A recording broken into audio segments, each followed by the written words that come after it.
Sebelum memberikan obat kepada ternak, konsultasikan terlebih dahulu dengan dokter hewan ataupun paramedik hewan setempat.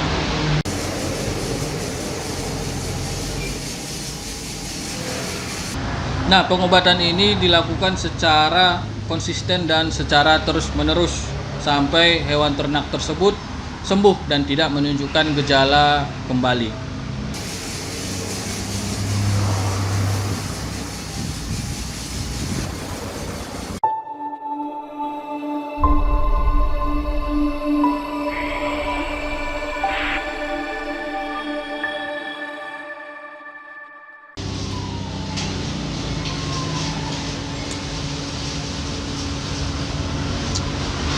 Banyak ininya Bang Ji ya, banyak asapnya ya, roastingnya. Oh ya, assalamualaikum warahmatullahi wabarakatuh. Salam sejahtera untuk kita semua. Salam sehat. Alhamdulillahirabbil alamin. Puji syukur kepada Allah Subhanahu wa taala, Tuhan yang Maha Kuasa, yang selalu memberikan kita kesehatan dan kesempatan. Apalagi kita bisa bertemu lewat virtual begini, maksudnya lewat video YouTube. Nah, Allahumma sholli ala Sayyidina Muhammad wa ala ali Sayyidina Muhammad. Sholawat beriring salam kita aturkan kepada baginda Rasulullah Sallallahu Alaihi Wasallam yang selalu kita harapkan syafaatnya sampai akhir kelak nanti. Apa kabar Sobat Dokadil? Semoga kita semua dalam keadaan sehat walafiat.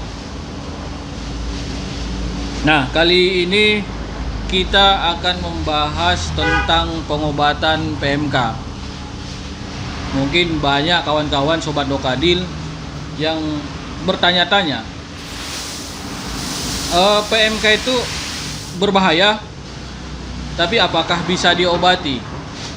Nah, kita akan membahas secara sekilas tentang pengobatan ternak yang terkena PMK. Nah, sedikit informasi, kita flashback kembali. PMK, penyakit mulut dan kuku. Penyakit mulut dan kuku ini bisa terkena pada hewan yang rentan terhadap PMK. Apa saja hewannya? Yaitu hewan ternak yang berkuku ganda atau istilahnya ungulata. Nah, apa saja itu hewan ungulata itu yang berkuku ganda itu? Sapi, kerbau, kambing, domba, babi, dan hewan-hewan ternak lain yang berkuku ganda. Gejala fisik ternak yang terkena PMK antara lain itu ada lepuh di sela-sela kukunya itu atau di sekitar kukunya. Kemudian ada juga lepuh di bibirnya dan juga di lidahnya. Dan untuk betina ada lepuh di putingnya, di sekitar putingnya. Nah, jika Sobat Dokadil, peternak semua di seluruh Indonesia mungkin pernah melihat ataupun sedang melihat gejala tersebut pada ternak Anda, saran saya segera pisahkan ternak tersebut, segera isolasikan, pisahkan dari ternak lain sehingga ternak lain tidak terjangkit virus PMK. Nah, sebelum kita lanjut, saya ingatkan kembali kepada Sobat Dokadil semua, jika Sobat Dokadil suka video ini, berikan tanda like pada video ini.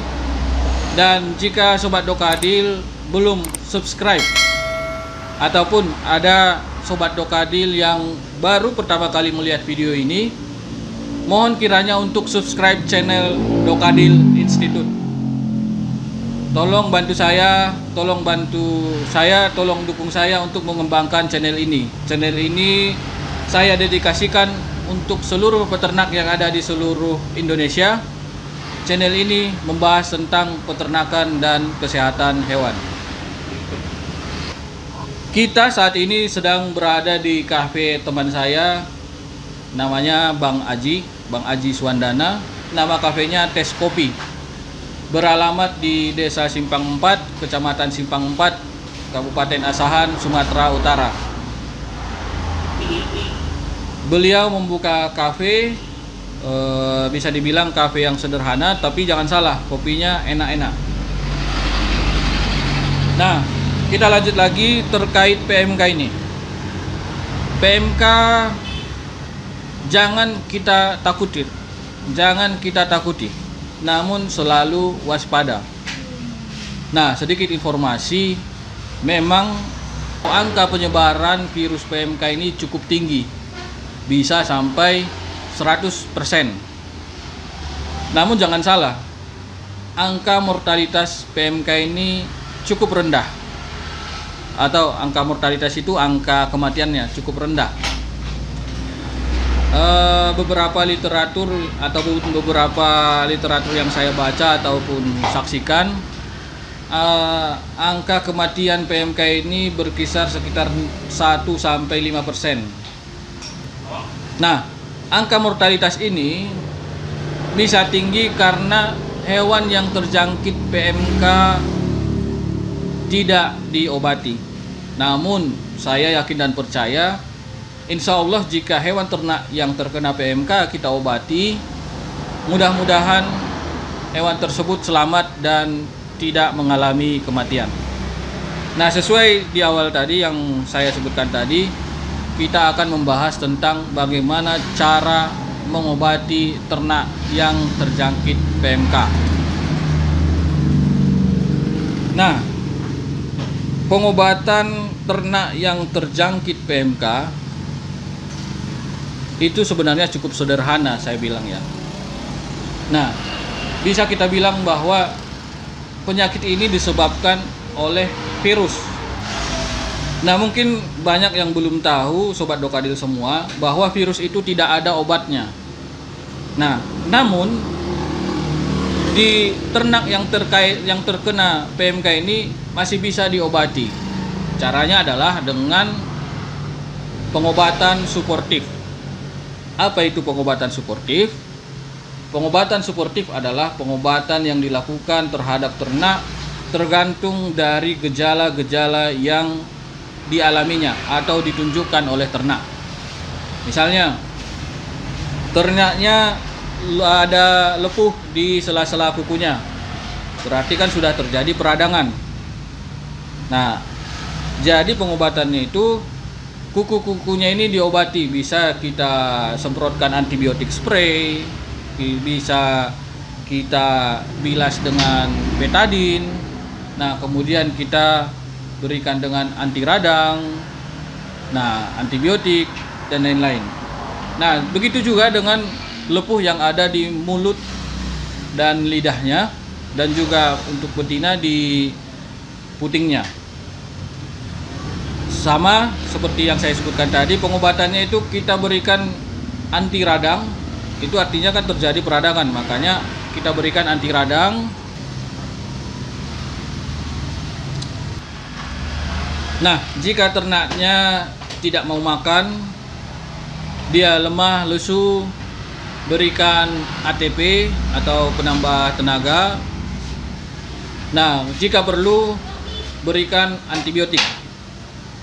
Nah, saran saya di sini khusus kepada semua peternak Sobat Dokadil, dalam memberikan obat kepada ternak, sebelumnya pastikan sudah konsultasi terlebih dahulu dengan dokter hewan ataupun paramedik yang berada di bawah pengawasan dokter hewan. Kenapa saya bilang begitu? Ternak kita ini, apapun ceritanya, dia adalah makhluk hidup. Dia adalah sesuatu yang bernyawa. Kita tidak bisa memberikan sembarangan obat kepada ternak ataupun kepada makhluk hidup. Jadi makanya saran saya, sebelum memberikan obat kepada ternak, konsultasikan terlebih dahulu dengan dokter hewan ataupun paramedik hewan setempat. Nah, mungkin saya bisa ulang kembali, pengobatannya untuk PMK ini adalah pengobatan suportif. Artinya, pengobatan yang diberikan adalah pengobatan yang tergantung gejalanya. Bisa kita berikan antibiotik, anti radang, multivitamin, ATP, dan lain-lain. Nah, luka-luka di luar ataupun lesi-lesi di luar ataupun lepuh-lepuh di luar, misalnya yang di sela-sela kukunya, di mulut dan bibirnya, itu dilakukan pengobatan, istilahnya pengobatan topikal. Nah, misalnya di sela-sela kukunya kita berikan betadine, kita berikan antibiotik spray. Nah, kita berikan anti lalat yang mencegah agar lalat tidak menghinggap di luka-luka tersebut. Nah, begitu juga yang di mulut dan yang di lidah dan di bibirnya dan juga putingnya. Nah, pengobatan ini dilakukan secara konsisten dan secara terus-menerus sampai hewan ternak tersebut sembuh dan tidak menunjukkan gejala kembali. Nah, sedikit catatan di sini, hati-hati terhadap cempe ataupun hati-hati terhadap anakan ternak yang terjangkit dengan PMK. Kenapa saya bilang begitu? Pada beberapa kasus angka kematian yang cukup tinggi terjadi pada cempe ataupun anakan ternak. Nah, sehingga seperti yang saya sebutkan tadi, jika sobat Dokadil semua, peternak semua menemukan gejala tersebut di ternaknya, segera responsif, hubungi dokter hewan setempat, hubungi paramedik veteriner yang berada di bawah dokter hewan, yang berada di bawah pengawasan dokter hewan, ataupun hubungi kawan-kawan dinas yang membidangi peternakan. Nah, mungkin demikian sedikit saran dari saya terkait pengobatan ternak yang terkena PMK.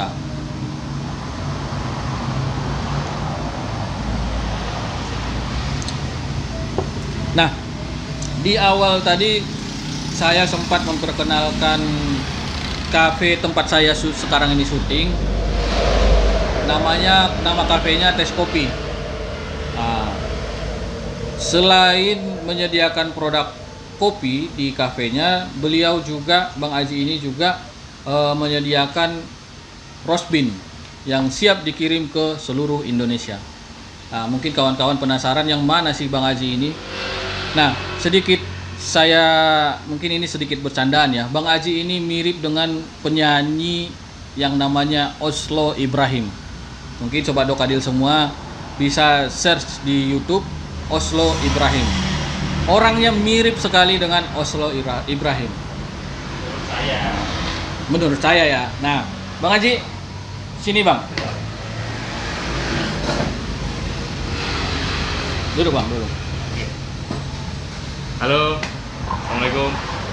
Nah, Bang Haji, tadi kan saya sudah perkenalkan bahwa Bang Haji selain menyediakan kopi di kafe Abang sendiri, Abang juga menyediakan kopi kemasan yang bisa siap dikirim ke seluruh Indonesia. Jadi pertanyaannya, kopi apa aja nih Bang? Teruntuk roast bean yang kami produksi, ada ini Kintamani ya. Kintamani ini dia dari Bali. Proses pasca panennya natural. Oke. Lalu ada Sosopan. Sosopan ini kopi asal Padang Lawas Utara, Tapanuli. Ini proses pasca panennya wash atau wet cool. Terus ada Lintong. Lintong juga Sumatera, kopi Sumatera. Prosesnya wash juga. Kalau ini yang terakhir ada Gayo. Gayo ini prosesnya unik. Jadi prosesnya dia di fermentasi. Ini prosesnya fermentasi. Nah, Bang Haji, ini bagi kawan-kawan ini yang pengen mencoba kopi Bang Haji, artinya kan bisa siap dikirim ke seluruh Indonesia. Siap. Nah, cara memesannya gimana Bang Haji? Jadi buat kawan-kawan yang ingin menyeduh kopi di rumah, ingin ngopi di rumah, atau ada juga buat pelaku-pelaku usaha kafe, bisa dijadiin Ataupun salah di kantor satu- Bang ya? Iya. Atau di kandang ya? Di Ya, kandang-kandang. teman-teman survei. Nah, Teman survei di kandang. Jadi sambil ngopi bisa hubungin di Instagram Tes Kopi, Kopi Roastery. Nanti Bang Adil juga katanya mau menyertakan, atau di nomor WhatsApp. Nomor WhatsApp itu kalau kawan-kawan buka Instagramnya pasti ada. atau Ya. ada nomornya nanti di bawah. Nah, kemudian YouTube ada YouTube kita Bang. YouTube ada, cuma kadang upload kadang enggak. Sama juga tes Nama YouTube-nya apa Bang? Tes Kopi Kopi Roastery juga. Tes Kopi Coffee Roastery. Nah, Nah, oke Bang, jadi berarti sudah siap ya, maksudnya mengirim kopi ini Siap. bagi pemesan yang ada di seluruh Indonesia. ya, alhamdulillah kalau untuk daerah sekitar Subang Ampat, ekspedisi apapun tersedia di sini. Oke Bang Haji. Nah, demikian Sobat Dokadil semua, video kita kali ini. Terima kasih atas perhatiannya. Saya ingatkan kembali, jika Sobat Dokadil suka video ini, mohon berikan tanda like pada video ini. Jika Sobat Dokadil belum subscribe, pastikan Sobat Dokadil semua sudah subscribe channel Dokadil Institute. Semoga channel ini bermanfaat bagi kita semua. Dan demikian, wabillahi taufiq wal hidayah. Wassalamualaikum warahmatullahi wabarakatuh. Salam sejahtera untuk kita semua. Salam sehat.